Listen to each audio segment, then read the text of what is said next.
Have you ever noticed this? Losing $100 feels absolutely awful, right? But finding $100, well, it feels good, but not that good. The sting of the loss is just so much stronger. It's a feeling we all know. And today, we're going to dig into the wild science that explains exactly why our brains are wired this way. So here's what we're going to cover. First up, we'll do a quick little thought experiment that's going to expose a really weird glitch in how we think about money. Then we'll get into the psychology of why losing hurts so much more than winning feels good. After that, we'll see how this leads to the two biggest mistakes people make, especially with their investments. And stick around, because at the end, I'll give you a simple system to actually beat this bias. All right, let's just jump right in. We're going to play a quick game. This is going to reveal something kind of fascinating, maybe even a little unsettling, about how you make decisions with money and risk.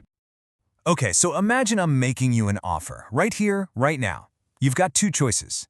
Really think about it. Which one does your gut tell you to pick? Okay, option A, I just give you $100, guaranteed, it's yours. Option B, we flip a coin. If it's heads, you get $200, tails, you get absolutely nothing. So, what'd you pick? I'm willing to bet that, like most people, you took the sure thing, right? You went with option A. All right, now let's flip the script completely. Let's say you already have $200 in your pocket. I want you to pay really close attention to how your gut feeling might change in this next setup. So here's the new deal. Option A, you have to give me $100 guaranteed loss. Ouch. Or option B, we flip that same coin again. Heads, you lose the whole 200. Tails, you lose nothing and get to walk away. Now what's your pick? It's funny, because the research shows that most people in this situation completely change their strategy. They choose the gamble, option B. You see what happened there? It's a total contradiction. When we're in a position to gain something, we play it safe, we're conservative. But the second we're faced with losing something, we suddenly become gamblers, willing to take a huge risk to avoid a sure loss. It's the same $100, but our brains do a complete 180. It's kind of irrational, isn't it? So what in the world is going on inside our heads? Why do we make that switch? Well, it's not just some random personality quirk. It's actually a deep-seated, fundamental part of how we're all wired. And, of course, it has a name. And that name is loss aversion. This is a groundbreaking idea from psychologists Daniel Kahneman and Amos Tversky. And it's super simple but profound. The psychological pain we feel from losing something is way more powerful than the joy we feel from gaining the exact same thing. But how much more powerful are we talking about here? Well, the research points to a pretty clear number. It's about twice as powerful.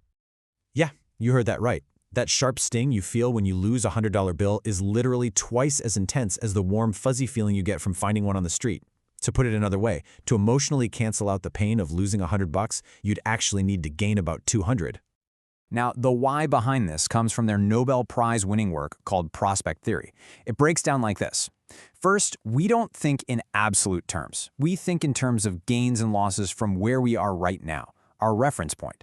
Second, when we gain things, our happiness goes up, but it levels off pretty quickly. But for losses, oh, that curve is incredibly steep. The pain just keeps getting worse and worse, much faster than the joy of gaining. So, okay, this is some cool psychology for sure, but what does it actually mean for your real life, for your finances? Well, for anyone who invests, the consequences of loss aversion can be absolutely devastating.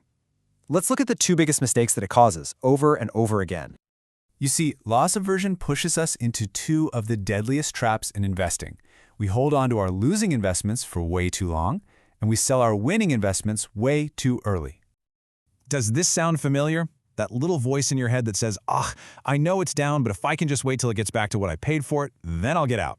The pain of actually admitting you made a mistake and locking in that loss, it's so intense that we'd rather just let our money sit in a failing investment, all based on hope. And this quote, oh man, it just sums up the whole thing perfectly. Think about it. When you hold on to your losers, the weeds, and you quickly sell your winners, the flowers, you are literally doing the exact opposite of what a good gardener or a good investor should do. You get a little profit, and you're so scared of it disappearing that you sell way too early, missing out on all the big growth. So the big question is, how do we get around this? How do we overcome this incredibly powerful bias that's basically hardwired into our brains? Well, the answer is you have to stop trusting your gut feelings and start trusting a system. Okay, Here are 3 concrete, actionable strategies you can use. First, set a stop-loss rule before you even buy. Decide right at the beginning, if this investment drops by, say, 10%, I'm selling, no questions asked. This takes the emotion out of the decision later on. Second, keep a journal. For every investment, write down why you bought it. Then, if you're thinking of selling, don't look at the price. Look at your journal. Are those reasons still true? If not, it's time to sell. And finally, use the math to your advantage. Since we know losses feel twice as bad, only get into an investment if your potential reward is at least 2 or 3 times bigger than your potential risk. You know, these emotional traps aren't just for beginners. In fact, you could argue that the more experience you get, the more your own ego can trick you into thinking you're immune to this stuff. And that leads to a really interesting final question. Can even the smartest, most seasoned pros be brought down by their own brains? We'll dig into that next time. Thanks for joining me.